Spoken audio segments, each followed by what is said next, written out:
This is Outfoxed, the podcast brought to you by Hunter.io, the trusted B2B lead generation platform built for every professional.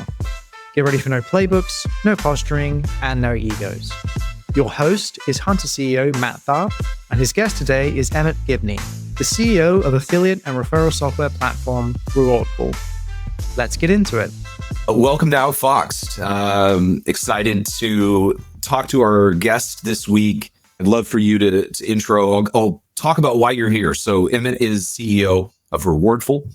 Rewardful is a SaaS company that's really focused on affiliate and referral programs, which is how we got connected because Hunter is a Rewardful customer and enjoying it. We really like the platform. And so one of the things that we talk about here on Outfoxed are just like different ways people are building companies. And, anytime we can use a product we get excited about, we want to bring people on. So Emmet, welcome. Really excited to have you on the podcast. Good to be here. Why don't you talk a little bit about your journey with Rewardful and kind of give us an overview of that experience? Sure. Well, the story actually goes back quite a ways to kind of understand the connection, I guess. Rewardful was founded in 2017, 2018. But actually the founders of Rewardful, Kyle Fox and Brady Cassidy, I had known from the Edmonton startup community, Edmonton, Canada, from 2012 or something like that, 2012, 2013. Met those guys and became pretty good buddies with Kyle. And we actually had founded a healthcare software startup in 2015 and worked on that together for a year or so. The company didn't work out. FYI, anyone who wants to, talking about gluttons for punishment, if you're a glutton for punishment, go into healthcare in any shape or form, including healthcare software. So that didn't work out. We shut down the company. I actually moved to Ireland. But then Kyle went and started working at Podia, another SaaS company, for those of you who don't know Podia. And then a couple of years later, he then started Rewardful as a side project with Brady. They grew that company for a few years. And my first sort of exposure to working for Rewardful was briefly during the early days of COVID. And they were kind of in the early-ish phases of Rewardful. I can't remember. I think they're maybe at 9 or 10,000 in MRR. So it's still pretty small business at the time. Very early. They were still working full-time jobs, and I was working for a travel company, and not a great industry to be in when a global pandemic hits. Company lays off pretty much everybody. I got laid off, and nobody was hiring because everyone was terrified of what are we doing? So I was like, well, what am I going to do? I started teaching myself Ruby on Rails and getting ready for my first child to be born. And I was like, well, I need something to do. No one's hiring. And so I went to Colin Brady and I was like, hey, is there anything I can help out with? And they're like, sure, yeah, come and help us in support. So didn't charge them anything, just went and started got into Intercom and was just, answering support tickets and helping people troubleshoot their installation. Did that for maybe 2 or 3 months. And then people started hiring again. I went and got another job, worked there for about a year, which I didn't really enjoy, and got back in touch with Colin Brady. And I was like, hey, is there anything in here that I could kind of come in and help with? And my background is kind of in sort of product. My most recent professional history was more in sort of product type roles. And then previously I'd been in marketing. So they're like, oh, you can come in and help us with some product and some marketing stuff or whatever. And, but then we put a pause on that because they started the process of talking to SaaS Group about selling the company. And, they're like, oh, we'll hold off on hiring anybody because we're talking about an acquisition. And so paused that for a few months. And then, so I joined a few months post acquisition to SaaS Group. So maybe I think it was 2018 was sort of the first customer, who was Podia, by the way. Fast forward 3 years, they had sold the company, and it was side project for most of its existence. Super interesting, how quickly they're able to do it and on the side. And then I was just working in this sort of mixed role of product and marketing, mostly kind of marketing. After a year, Kyle and Brady left. They had, finished their earn-out sort of period, whatever, and then wanted to go and work on other projects. And SaaS Group at that point was going and looking for sort of a professional CEO to come in and take over for, Brady, who had left. And one of the existing developers took over as CTO. And I kind of just took over doing the stuff that Brady had been doing, kind of marketing stuff, demos to customers, and then a lot of the sort of admin stuff, basically everything that a CEO ostensibly would be doing. And at one of the first board meetings we had with the board, I basically said, we're looking to hire a professional CEO. I'm basically doing that now. Nothing's caught fire yet. Why don't you give me a few more months to try this out? If it works out, let me do it permanently. And if it doesn't, then fine. We can continue going to find a professional CEO. Full credit to them. They gave me the opportunity, and fast forward a few months, things were going well. The company was growing. Growth had been accelerating. And so they gave me the title on a full-time permanent basis. And that was a little bit more than 2 years ago. So it was maybe August, I think, 2023. Since then I've been CEO at Rewardful. So that's kind of more or less how I've gotten to this role in this very kind of unusual sort of path. Yeah, it's an atypical sort of circuitous route to that role. Interesting. I mean, there's a lot to unpack with that. By the way, lots of parallels because that's almost to the month when I started as CEO at Hunter. Interesting. Yeah. And kind of a similar thing. Founders, there wasn't an acquisition in the process, but founders were kind of looking to bring somebody in as CEO and kind of figure out how to get to the next, the next growth phase of the business. Was there, if you think back to that time, you're in this kind of interim phase, was there a particular activity or experience or like an awesome win or something that happened during that period of time where you felt like, oh yeah, this is going to push it over? Like they have to know I'm the right guy now. I think also it just comes down to like numbers talk, right? You can try and give any kind of, qualitative or sort of soft and fuzzy type stuff, but ultimately it's going to come down to numbers in that type of situation. And basically, do you have that graph that looks that nice way in terms of sort of that sort of up and to the right? And that's essentially what it was in that period, right? Was that growth was accelerating in that period. Luckily for me, that was a particularly strong year for the business, helped by tailwinds from AI kind of just taking off. And we very much caught that wave, part of the mixed metaphors. But so certainly that helped. But it really is just like, can you make the numbers go in the right direction? And we can talk a little bit about like, what are the different things that people can do and that we did to do that. Ultimately that's how you get the job. If there's a board involved, is you make the numbers go the right direction. Was it primarily just you focusing on it, or did you start to build a team and increase the staff size and just like, accelerate what you guys were doing as a business? It was kind of an interesting time, and then also interesting circumstances because of our sort of place within SaaS Group. Prior to that, Rewardful had been quite independent from the rest of SaaS Group. And I don't know how much you or any of your audience may know about SaaS Group, so I'll just give a very kind of brief spiel without going too much into it. But basically, SaaS Group is effectively a company that buys SaaS companies and holds them. So it's not buy and then try and flip or anything like that. It's just buy them and try and build out this platform of SaaS companies. They're going to be very disappointed at me for doing a poor job of explaining SaaS. But basically, there's, I think, 22 companies now in the portfolio, including Rewardful. I think Rewardful was something like the 7th acquisition, maybe slightly later than that.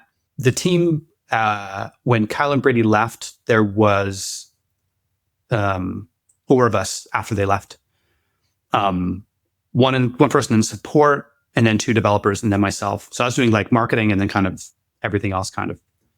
And to that point, Rewardful hadn't really taken advantage of the resources that SaaS Group was able to provide in terms of supports and sort of marketing supports. And so SaaS Group at the time, it was much smaller, but still quite awesome. And now it's much more sort of sophisticated and more people involved. But they had a central marketing team.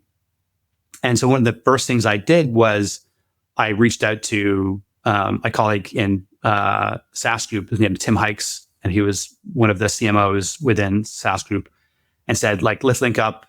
Brady's leading. Let's figure out like a plan for Rewardful and in our marketing. And so they were super helpful in terms of like juicing the numbers, basically. You know what I mean? Like, so, like SEO within SaaS Group is just like a very well-oiled machine and very sophisticated in terms of, so like that's, if you were to look at like, any SEO geeks, go and check out sort of, Rewardful's SEO trajectory over the last 2 or 3 years. It's been quite impressive. Optimizing in PPC and content, both sort of on site as well as on social. So that was a big thing, is to properly kind of embed and connect with the resources within SaaS Group. And I think that had like an immediate effect in terms of accelerating and re-accelerating Rewardful's growth at that time. So that was the big thing, just taking advantage of that. And that's something like for people that are interested in selling their company and looking for a good home for it, and then trying to make sure like it's kind of maybe have an opportunity to grow. SaaS Group or companies like it, could be a good option that they can actually help to kind of bring your company to the next level, particularly if you're in that phase where you're like, oh, we're a team of 4 to 8 people or whatever, and we're just a bunch of hackers. We don't really know how to kind of get to the next level. Sometimes it's hire a professional CEO like Hunter did with you. And then sometimes it's, well, we'll sell the company and find it a more secure home. And that was, I think, definitely the case with Rewardful. And if you're, sub 5 million in ARR, like that's a pretty good option for people. If you're not just trying to get out from under the bed, you're not trying to just flip it, right? That seems like a pretty good path, especially for people who just like to build. And that there are those, especially if you're kind of in that 2 million range, where I think a lot of times founders are like, okay, I've got a thing here. This is interesting. I could build it. Maybe I'm not excited about that, turning it into a real company, but if there's a thing here, I can sell an asset. Something like a SaaS Group sounds like actually a really good alternative to like a PE exit, because at that size, some of those doors aren't really open to you. Yeah, I don't know sort of the M&A world as well as the guys here in SaaS Group, like Pavel, who's our head of M&A. But my understanding is PE, it's, until you get to like 10 million in ARR, that's just not an option. And I think SaaS Group, they'll look, I think officially they'll say like 1 million plus ARR is kind of the floor that they'll start looking, but really it's probably closer to 2 million. But like if people are in that space, if you're at 1 million or less, even still reach out to the people at SaaS Group, and they like to talk to people earlier as well. So yeah. You said something earlier I want to kind of call back to. You talked about PLG and you said that with almost a commitment. And so for people who don't know, or people who are listening, or they're thinking about PLG and they think, oh, the traditional thing, like I got to hire a chief revenue officer for my startup to make sure we're growing sales and marketing and all of this. And we'll probably do freemium or PLG or something. They're just kind of like treating it like a playbook. What would you tell people about what that means to them? What making that decision about, I want to do PLG, I really want to do that right, that's how I want to grow the business. For people that are treating that like it's just a playbook, what are some of the lessons that you would want to impart about maybe what they should know before they make that decision that they may not know today? When I hear PLG, what I really think that this is kind of trying to say is self-serve. And when you think about like the way that a customer onboards into your product and into your service, the less that they need to interact with someone within your team and take up that kind of resource, the more PLG you are. That's kind of the way I think about sort of the distinction between PLG and SLG.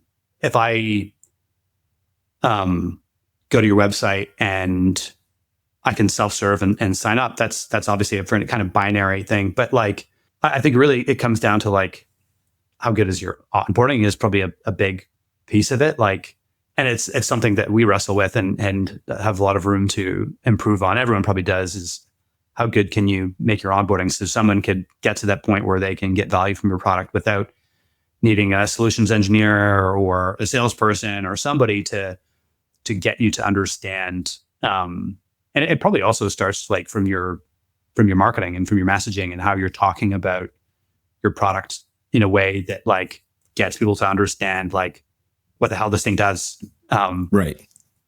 One of maybe the biggest exposure that I have to this sort of analyses is on all the customers that I see sign up for Rewardful. And, despite being very PLG, we do demos. And a big part of the reason I do them is for the education of just understanding the flow of people who are coming in the door and seeing all the different businesses. But there's so many people who come in that like, they don't understand like how to build a product that people actually want, or how to talk about their product to like clarify like what does this do and how would you use this? And this isn't necessarily like a distinction between PLG or SLG, but like I found this quote on LinkedIn. This guy talked about his definition of what product market fit was.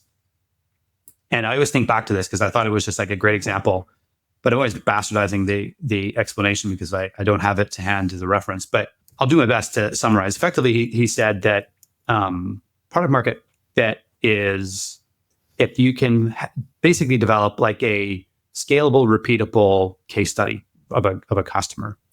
And so if you've got a really clear archetype or ICP of a customer that like you can just like repeatedly generate case studies of someone who was this, right? Like they're a small dental practice or whatever like your ICP might be.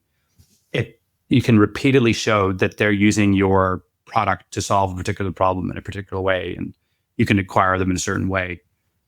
And I think that is so vital in thinking about PLG because you have to be able to do that in this really repeatable cookie cutter kind of way. Whereas in sales-led growth, you can kind of do mental gymnastics or kind of position something with someone about how to build to use this particular problem to solve, or particular solution to solve a problem, right? But in PLG, you don't have that opportunity. So the way you talk about it, the way you position it, the way the product is developed really needs to fit that like cookie cutter, like, case study repeatedly that you're, stamping out basically. Have you had an opportunity in your career to either be a part of an environment that was trying to balance PLG and SLG or like at scale, or have you driven that motion yourself and tried to strike that balance? Because that's a really tricky thing. I think a lot of people underestimate adding sales to a PLG motion or vice versa. I'm not going to be able to bring too much wisdom to the conversation. We are right in that ourselves right now, trying to make that where, Rewardful when it started was very much going after the indie hacker, entry level kind of price point. I think when they started, it was like $19 a month or something like that. I think the alternatives were like $500 a month. There was like the first one that like integrated properly with Stripe. And so it was very much like, low feature set and ease of use, indie hacker positioning, et cetera, right? And then now, as we've been around for quite a while, and when you get, bigger customers starting to use you, then bigger customers still start to use you because they see, oh, well, so-and-so is using you, then I should be able to use you because we're slightly bigger than them. And then someone slightly bigger. And then fast forward a few years, it's like, oh, you've got some very big companies who've raised hundreds of millions of dollars and they've kind of just organically grown with you. And then it's like, oh, okay, like we're supporting these companies who are quite large and substantial, pushing large amounts of money through their affiliate programs. What would be great is if we could start to target and acquire more like that. Right. So if you look at like and I think this is kind of like the natural sort of healthy evolution of a PLG company is you start, with these smaller companies and then you slowly evolve and grow And some of those customers evolve and grow with you and faster than you. And then you get to a point where it's like your feature starts to like slowly have to appeal to those guys, or you just let them churn out. But yeah, you're trying to figure out, okay, like if we could replicate our top 10 or top 20 best customers, like our biggest customer is worth 1,400 of our entry-level customers, right? Is you try to figure out, how could you replicate those? That's sort of the mental math that I think that naturally goes on. But we haven't cracked the nut yet in terms of figuring out like, okay, how do you go and just get these people when they're already that big, right? Because you can show like, well, we can support people your size and do what people your size need. But how do we get you when you're big as opposed to, well, you were so small, you started with us and then you grew. So yeah, trying to figure out like cold email and cold outreach, whether it's by email or whether it's LinkedIn DMs or account-based marketing and all these new terms and acronyms that we didn't really know about before. Trying to build that process for not just outreach, but then also the way people buy, the experience that they expect is different if they're used to buying things SLG as opposed to PLG. So the culture is a little bit different from like a procurement perspective. They might even use the term procurement, right? As opposed to someone self-serve indie hacker or whatever at the other end of the spectrum. They don't think about terms like procurement, but they actively run away from it. 100%. With good reason. Yeah. Yeah. I see. This is something we learned, or I learned at LogMeIn, that company did really well. And I think I saw it at a smaller scale at my first startup, Bold Chat, which was very much freemium and PLG, very similar to the go-to-market strategy at Hunter. But we got to a point where as we tried to scale sales, it was harder. There was a friction there that wasn't obvious. Now, this is many years ago. So then we get acquired, we go to LogMeIn. LogMeIn is now like, one of the most well-known brands in the world when it came to PLG. And, they were, I think, the first publicly traded company that was able to, replicate freemium success across a lot of different things. So like they were, we got to see this at scale. And one of the challenges was when you do have a big, healthy sales team, but you also have this conduit of free users, free signups. If you don't instrument your free signup process to surface enough information to feed your sales team the ones they should focus on, then what it ends up doing is there's a constant tension point in the company of sales saying, no, we need marketing to drive leads, not users. And then, the product teams are like, why? Like, why do we need to artificially delay a sales, delay the purchase process? And so what happened was I got to see it scale when you have a large sales team trying to hit a number, trying to grow their revenue. They're trying to figure out what piece of the pie is deflecting, and it's self-serve. And so there ends up inevitably being a tipping point where you have to decide, are you PLG or are you sales led? And one of them has to win. I don't think you can do 50-50. Like if you're not 60-40, you're in the middle of a mess, I think. I've seen it play out within a product group. I've seen it play out at a corporate level. I've seen it play out at small companies where they hit that inflection point weirdly early. I'm personally a big proponent of PLG. I'm not against sales. I just find I like the motion of making sure your customers can do what they need to do in a self-serve way. Keep the price points as low as possible to keep the flywheel moving, and then find the right way to feather sales into that. And that is a harder way to do sales, but I think it's a better way to keep high velocity growth, not having to push your price points up. And because once you start to have to feed your sales team, it forces changes and shifts in your business model that you probably didn't anticipate. Your dollar value has to go up in order to continue to justify the procurement processes and the BDRs and all of that. And it's, I think I wish there was more material out here about this specific problem, because I feel like this transition kind of. Yeah. Well, and it's like, make the conscious decision. Are you making a transition, or should you not give up your PLG motion in favor of adding more sales, right? At some point, you just have to draw the line. It's a company culture decision. I'm not saying either choice is wrong. It's just, who do you want to be? You can't make everybody happy. Yeah, it's a really interesting problem. It obviously at LogMeIn, it happened way later because the sales team was, gosh, I think when we were dealing with this was like 300 to 500 people. So it was a big team. I've seen it also hit people at 5 people in a sales org. Yeah. So it's like, it's not about scale. There's something in the business model that changes that.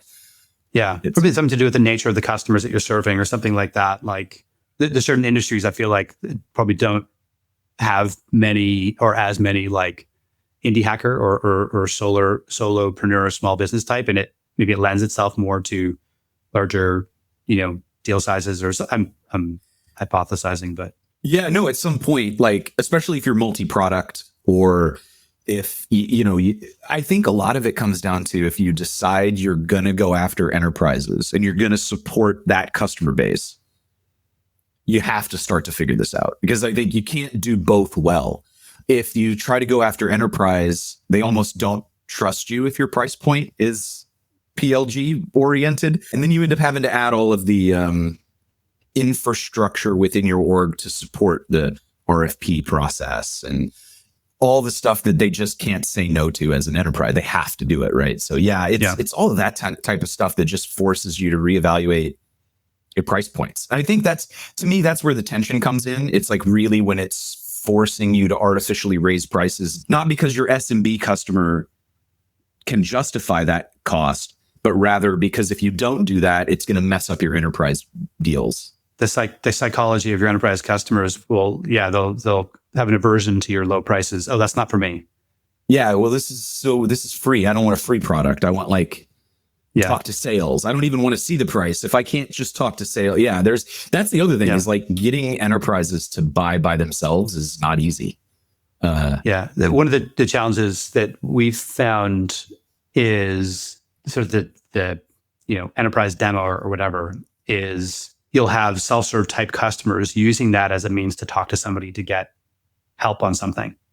I want to talk to somebody, and it's like, oh, but this funnel wasn't really meant for you. I mean, I'll talk to you because I don't want to say get lost, but if you're someone coming in and it's like, okay, very clearly you're going to stay on our $49 a month plan. You're not going to become the $5,000 a year kind of customer. But that's one of the challenges. Exactly. Yeah, this is exactly one of those friction points we were dealing with the other day. People would submit our enterprise form, and at the end of the month, we'd review the number of those enterprise forms that actually generated an enterprise opportunity. It was like near zero every month. It was just, they were just using it to try to stimulate conversations to sales, which was, or support. They were trying to back, and it's like, we've got the greatest support. You can talk to somebody who knows the product anytime you want, except like midnight. And then just, I don't know, it just doesn't sometimes resonate with people. Yeah. Today's episode is brought to you by Hunter.io, the B2B lead generation platform made for every professional.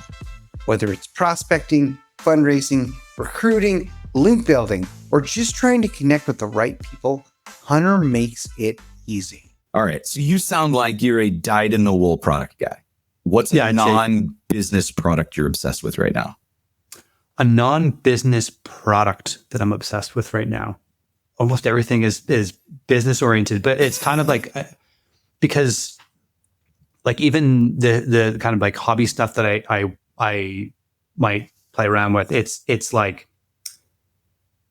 I used to run a media production company, and it reminds me of back in the day when it was like, what would I like buy for myself? Or, like my mom would be like, what do you want for your birthday this year? And it's like, I don't really want anything except there's like this new camera that I'd love to get, but like, you're not going to buy me a $5,000 camera or something like that. Right. So I'm still like that, where like, it's like, what are the things that I'm like playing around with? It's like, like, there's these new AI tools for like creating video or image, or that I'm playing around with, or that's, the kind of stuff I'm playing around with. And then like little hobby projects of my own that like I'm obsessed with, but I'm maybe a bit of context. So I'm a father of 3. My kids are 5, 3, and 1. And so my world revolves around them and the types of things that they're playing around with or using, or that's your hobby. Yeah, right. Having 3 children under the age of 10 is just is a handful. But what great ages too. Like you're You're in the thick of some exciting times. Yeah. Well, okay. We'll check back in 5 years and we'll find out how your hobbies are going then. Yeah. Yeah. Well, I do. I mean, my hobbies are like, so I'm not a coder, but like on a hobbyist basis, I am. And so like, that's where I will spend my sort of late nights. So after the kids go to bed, I'll pull out the laptop and I'll mostly kind of be playing around with AI and seeing different things that I can build. And one of the things I'm working on right now is, and this is how crazy AI is. I'd never like built a production application before, never built a mobile app before, but I built a mobile app that uses AI to generate audio stories for my kids for bedtime. And so they can basically select so they could put their names in, they got their friends' names in it. So they can select the name of the characters that they want to be in the story, select a genre, and then they submit it. And then a couple minutes later, it spits back an audio that they can listen to, kind of like a Calm or Audible story. Interesting. And they are the characters in the story with their friends or whoever else they want to have in the story. So that's my hobby right now is building this thing. But other than that, my life is, even my hobbies are somehow still related to my children. So I've certainly been there. Both mine are now grown and out of the house. And so I'm getting to like remember what that was like. But with a grown up paycheck, which is kind of nice. Awesome. Yeah, it's been fun. So, okay. So it's kid related or AI work related. Yeah. Have you tried doing local LLMs yet? Is that something you've played with? Not extensively. I do remember, I can't remember what it was, but there was some sort of LLM that I did install on my MacBook, and I was using it very briefly. I use it on a flight to vibe code. Not vibe code might be the wrong word, but like to get coding assistance or advice because I had no internet connection. That was a while ago. That was before like when things still weren't quite as good. That was like precursor. So I haven't had any like use case to really need to use anything like that. There is one other product that I have been using quite a bit. It's called AI Flowchat. And it's I don't know how you would describe it. I think it's basically, just call it like a node or graph based. So basically it's like you've got like almost like a graph paper and you can create nodes and it allows you to connect different prompts together in like a user interface. Interesting. And so you can basically like chain different prompts together. And I use it one for like, if I want to work through like what a prompt I want to have be in the app that I'm building, or if you wanted to chain prompts together for whatever other purpose, content creation, text creation, whatever, or image generation. And so, for example, you could have a text prompt that then feeds into an image prompt that feeds into whatever. You could like get two different images together and then feed that into a prompt that will do like a Nano Banana, the new Google image thing. So like, as an example, I made images of my kids, but as Pixar characters. So I turned them into Pixar characters. And then I'm able to, because of this Nano Banana thing, I can basically create like scenes. Because one of the things that Nano Banana does really well, so much better than like a lot of the other sort of models out there, is character consistency and scene consistency. Mm-hmm. And so you could have an image of these characters. So one of them is like my daughter and my niece as Pixar characters in a podcast studio. And then I could be like, change the camera angle. So like you've got like the wide shot, and then you've got the close up on one, and then close up on the other, and then over the shoulder shot.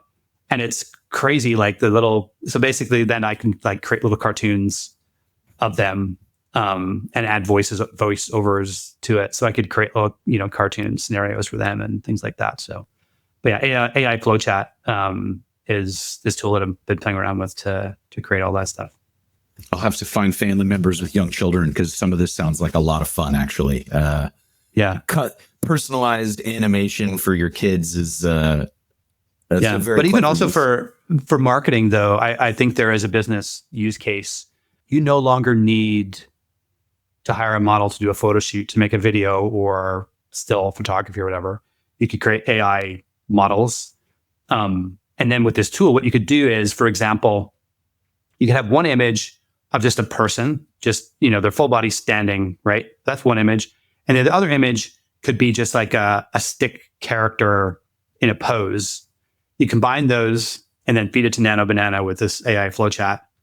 And then it'll put this character in this pose or from this camera angle, and it'll be consistent. And then you can feed that into tools like, I haven't used VO, but like Runway ML, for example. And then you can animate that. So like, you imagine like, if you want to make a car commercial even, or like, it's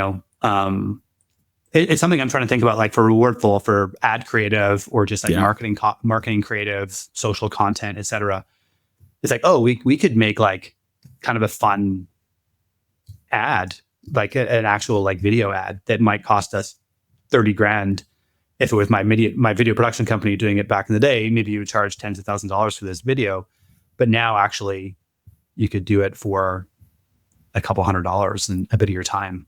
If that, you know what I mean? Like, so. Yeah, that's wild. That's, it really changes the way you think about video production for startups as commercials. Actually, the self-serve TV advertising through streaming now, when you combine the power of what you just described in terms of creating commercials with the power of self-service, like we're really close to entrepreneurs being able to create their own TV commercials and then manage it like they do Google ads, which is really fascinating to think that we're as a startup or an early stage company or a small business, that's actually something that's on the table for the first time, really. We just think, when you think about the distribution that you have available now on YouTube, it's far exceeds anything that any current TV channel has. Yeah. If you can make the creative that's going to convert or get attention, like, so that's a whole different conversation in terms of we've experimented a little bit with YouTube ads. And it's difficult to like, at a smaller scale business, you need to be, I think, pretty big to get into that kind of brand space, but you could create very high quality, content. And with YouTube, the distribution that you potentially have is, enormous. Like if you could afford it, you could have a YouTube or a Super Bowl sized audience any day of the week if you wanted to get access to that, if you had the budget for it. Right. Speaking of which, so let's talk a little bit about the 0 to 100. Is this how you would try to go about getting your first customers? Or do you prefer, because I know you said something about trying a little cold email. You're not doing a ton of cold email, which is fine.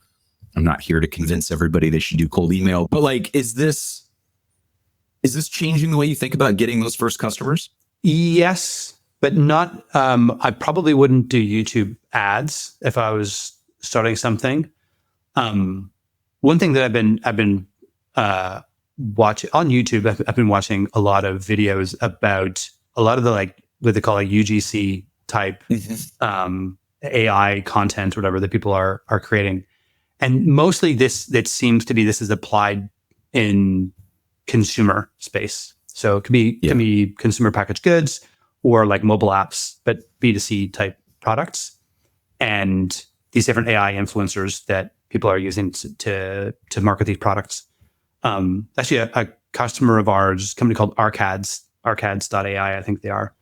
And they're one of the leading products in this space, where like you can create these AI avatars and then they'll pitch a product for you. And that could be for ads, but also what people are doing is they're creating these AI influencers. And there's actually a YouTube video I watched today, and it's kind of meta. So this guy was talking about how to use Arcads and creating this type of content. And I was watching it and I was like, this guy's AI. Guy, I'm watching this video, so it's interesting. He's talking about like using this content to create B2C content for organic social, but then also paid social. But then the video he's doing is B2B. He's pitching a business product, and in this fashion. If I looked at his older videos, it was actually him, but his newer videos, he's probably using HeyGen, another customer of ours, or one of these types of tools to create an avatar of themselves. And then when you intersperse that with like B-roll footage, it's not as obvious because you're not on the screen for as long. And then you're switching to like the screencast of the product and whatever other B-roll you have, right? And so that's where my head is going, is like, I think the stuff that happens in B2C is probably precursor to what kind of finds its way over to B2B. And so what's happening in social content on TikTok and things like this, it would probably find its way into YouTube and LinkedIn. It'll evolve in its own way that it works for those channels. But yeah, if I was looking to try and find my first 100 customers, I don't know if that's what I would necessarily do. I think first 100, it's probably pretty gritty, and because at that stage, it's like you're just trying to figure out like, have I built something that people even want?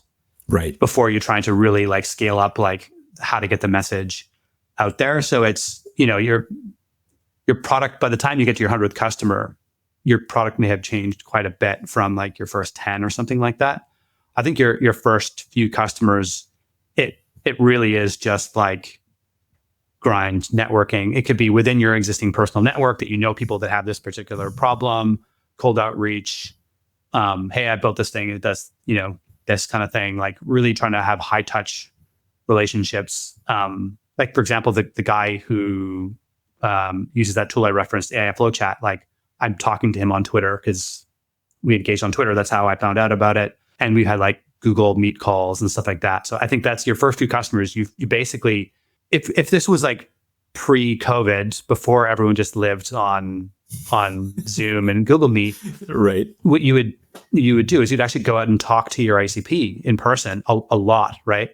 Like when Kyle and I were building Care Network, the healthcare software business, we talked to a lot of doctors. A lot of doctors. I think you need to be talking to your customer every single day. You should be talking to a lot of them. And even before you're starting to get them as customers, just in that sort of product development, you should be just talking to them every single day, not in your head pontificating about what they would think or do. It's like, no, what would they actually do? Give them the product and let them play around with it. And I think in that early stages, particularly if you're PLG, the product and the marketing are kind of inextricably linked, because you need to understand how people are using the product and how they think about the product, so you can understand how to position the product and talk about the product in the market, right? So I think, that first phase, first maybe it's 10 or maybe it's 100 customers, it's very like that. You're just talking to people. And then, as I referenced before, this idea of this like scalable, repeatable case studies. After your first 100 customers, you probably have identified like, there's probably a lot of like bad fit customers that come in, and then you're figuring out like, oh, here's an archetype, an ICP of a customer that like, I can talk to them. I understand there's a particular workflow, for example, that they might have that my product solves for them. I can really clearly see, okay, this is how they could use this product to solve this particular problem. And then you build your kind of go-to-market machine around that it's like, if you have this problem, my product is the solution. It does this, and this is the price point or whatever. Seth Godin's got a great line, and it's something to the effect of like, people like us do things like this. And this is the sort of way you want people to think about your product, is that like, they want to feel like, oh, I'm one of you, and I do things this way.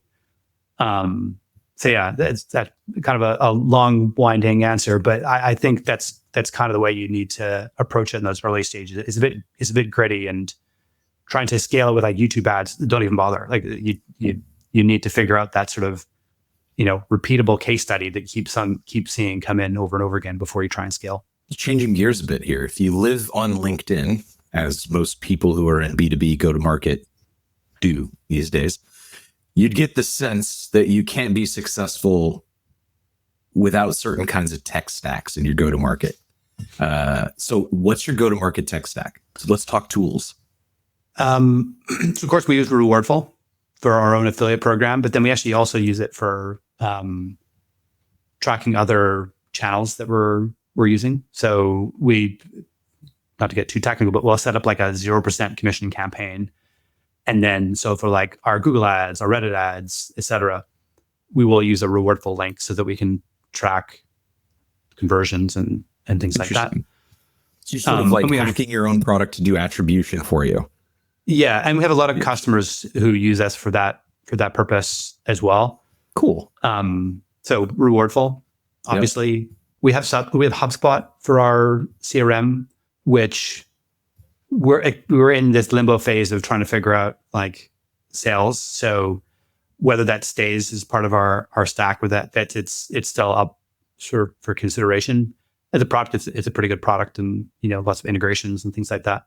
We're changing the tool we were using for content posting. We were using Aware, I think it was called, but now I think we're switching to Taplio. Intercom, obviously, for customer support. We've got 2 channels of customer support.